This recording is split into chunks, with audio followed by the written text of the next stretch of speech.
கர்த்தருடைய பரிசுநாமத்துக்கு ஸ்தோத்திரம். நம்ம வாழ்க்கையில நெறைய நேரத்தில வந்து தேவன் கொடுத்த அந்த வாக்குத்தத்தங்கள் நெறைய நிறைவேறாம இருக்கு இல்லையா? தேவன் நமக்கு நெறைய ஆசீர்வாதங்கள குடுத்திருப்பார். ஆவிக்குரிய ஆசீர்வாதங்கள். நெறைய உங்களுக்கு ஊழியம் தருவேன். நெறைய ஜனங்கள உங்களுக்கு குடுப்பேன். அவர்கள வந்து நீங்க தேவனுக்கு பிரியமாய் நீங்க கூட்டிட்டு வருவீங்க.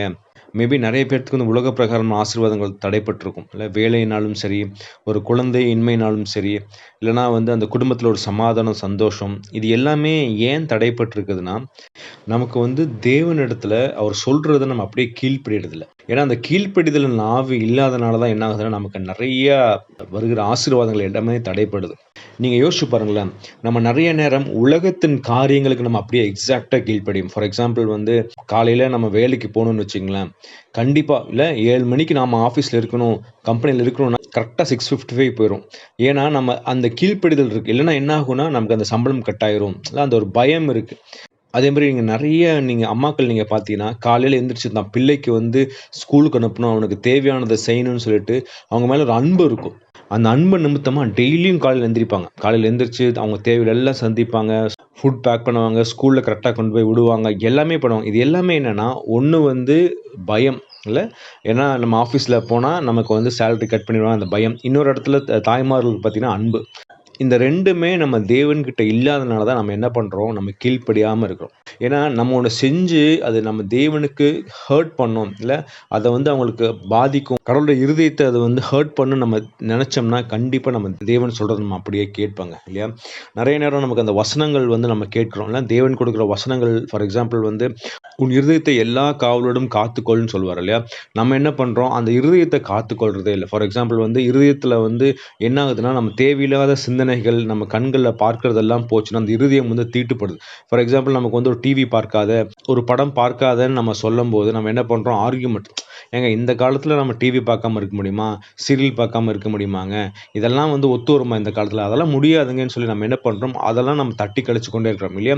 ஆனா தேவன் சொல்றார், "நீ நீ வந்து வெளிய இருந்து போறது உன் இருதயத்த தீட்டுப்படுத்தும்பா. உன் இருதயம் கல்லா மாறிரும். நீ மத்தவங்களுக்கு கனி கொடுக்கிற வாழ்க்கைய வாழ முடியாதுன்னு" சொன்னா, நம்ம அதெல்லாம் கிடையாது கடவுளே. அதெல்லாம் நான் பார்த்துக்கிறேன்னு சொல்லி நம்ம என்ன பண்றோம், அந்த ஒரு கீழ்ப்படிதல் ஆவி இல்ல. ஏன்னா, இத நம்ம சொல்ல சொல்ல நம்ம கேட்காம இருக்கிறதுனால என்ன ஆகும்னா, நம்ம இருதயம் கல்லா மாறிடுது. நம்ம அந்த இருதயம் வந்து மறுபடியும் தசையாயினா இருதயம் மாறணும்னா என்ன பண்ணணும்னா, நம்ம வந்து தேவனுடைய ஆவியானவர வந்து நம்ம உள்ள விடணும். அவரு என்ன பண்ணுவாரு, நம்ம கல்லான இருதயத்த எடுத்துட்டு, தசையான இருதயத்த மாத்துவார். மாத்திட்டாருன்னா, நம்ம தேவன் சொல்றத நம்ம அப்படியே கீழ்ப்படிய ஆரம்பிச்சுருவோம் இல்லையா? நீங்க வந்து நெறைய நேரம் பார்த்தீங்கன்னா, நீங்க ஆபிரகாமோட கீழ்ப்படிதல நம்ம பார்க்கலாம். இல்ல கிட்டத்தட்ட அவங்க பேரண்ட்ஸ விட்டுட்டு வான்னு சொல்றாங்க. இல்லையா? ஊர விட்டுட்டு வெளிய வா.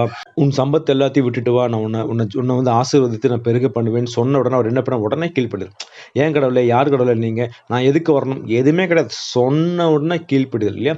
நெறைய நேரம் அவர் தவறி போறாரு. ஆனாலும் தேவன் கூட இருந்து அவர வந்து அழகா அந்த அன்பினால இல்ல ஆபிரகாம் மேல இருந்த அன்பினால அவர் அழகா கூட்டிட்டு வந்து அந்த கானான் தேசத்துல வந்துட்டு ஈசாக்கையும் கொடுக்குறாரு இல்லையா? அதுதான் ஆபிரகாம் தேவனுடைய அன்ப பார்க்கிறார் இல்லையா? அவர் மேல அன்பா இருக்கிறனால அவர் சொல்றது எல்லாமே செய்றாரு. ஈவன் தன் பிள்ளைய தகன பலியா கேட்கும்போது கூட அப்படியே அவர் போய் கொடுக்குறார். அதுதான் அந்த கீழ்ப்படிதல் இல்லையா? அந்த கீழ்ப்படிதல் ஆவி நமக்கு வேணும்னா, நம்ம வந்து தேவன் மேல ஒரு அன்பு இருக்கணும் இல்ல? இயேசு கிறிஸ்துவ நீங்க பாருங்களேன். கடைசியில வந்து அவர் கெத்செமனே தோட்டத்துல அவர் வந்து அவரால முடியல இல்ல? தேவனை கடவுள விட்டு அவர் பிரிஞ்சு போகணுங்கிற அந்த டைம் வரும்போது அவர் சொல்றாரு, "இந்த பாத்திரம் நீங்க கூடுமானால் நீங்கட்டும்னு" சொல்றாரு. ஆனாலும் வந்து கடைசியா என்ன சொல்றாரு, "என்னுடைய சித்தம் இல்ல ஆண்டவரே, உம்முடைய சித்தம்." அதுதான் கீழ்ப்படிதல். எனக்கு ஒரு சித்தம் இருக்கு. எனக்கு வந்து இந்த பாத்திரம் என்னால தாங்க முடியல. உம்மை விட்டு பிரிகிற அந்த டைம் என்னால தாங்க முடியாதுன்னு சொல்லிட்டு, அந்த பாத்திரம் நீங்கும்படி கேட்கிறார். ஆனாலும் அவர் பார்க்கிறார் தேவனுடைய அன்பு. தேவனுடைய அன்பு வந்து எப்படி இருக்குன்னா, ஐயோ! இந்த உலகத்தார் எல்லாம் மாண்டு போறாங்களே, நரகத்துக்கு போறாங்களேன்னு அந்த அன்ப அவர் பார்த்துட்டார். அந்த அன்ப பார்த்தனால, "ஏசப்பா பரவால்ல கடவுளே நான் போறேன். இல்ல உம்முடைய பிள்ளைகளுக்காக நானே பலியாக நான் போறேன்னு" சொல்லிட்டு அவரே சுயமா அவர் ஒப்புக் கொடுக்கிறார். அதுதாங்க அன்பு இல்லையா? ஸோ நம்ம தேவனுக்கு என்ன பிடிக்கும், அவருடைய இருதயத்துக்கு என்ன பிடிக்கும் அப்படின்னு தெரிஞ்சுக்கிட்டோம்னா, ஆட்டோமேட்டிக்கா நம்ம அவர் மேல அன்பு கூறுவோம். அந்த அன்பு வந்து என்ன ஆகும்னா, நம்ம அவர் சொல்றது எல்லாமே கேட்போம். இல்ல? ஸோ அதனால வந்து நம்ம எதெல்லாம் வந்து தேவனுக்கு விரோதமா நம்ம செஞ்சுட்டு இருக்கோம் நம்ம யோசிச்சு பார்ப்போம் இல்லையா? நெறைய நேரம் என்னன்னா, இந்த வசனத்த கேட்டு இது யாருக்கோ சொல்றாங்க, இது எனக்கு இல்லன்னு சொல்லி நம்ம என்ன பண்றோம், விட்டு போயிர்றோம். ஸோ இன்னைக்கு நம்ம யோசிச்சு பார்ப்போம். நம்ம தேவன் சொல்லி நம்ம எதெல்லாம் செய்யல.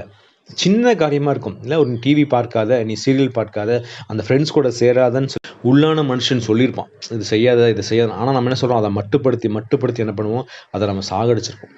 ஸோ இன்றைக்கி என்ன பண்ணுவோம், நம்ம அது உயிரூட்டும் வசனங்களை நிறைய கேட்போம். ஆவிக்குற வசனங்கள் கேட்டுட்டு நம்ம விசுவாசத்தில் வளர்ந்து நம்ம தேவன் அன்புள்ளவர்னு தெரிஞ்சு அவர் மேலே நம்ம அன்பு கூறும்போது ஆட்டோமேட்டிக்காக நம்மளுக்கு அந்த கீழ்ப்பிடுதல் ஆவியே வந்துடுங்க. ஸோ இன்றைக்கி நம்ம ஒப்பு கொடுப்போம் தேவனிடத்துல.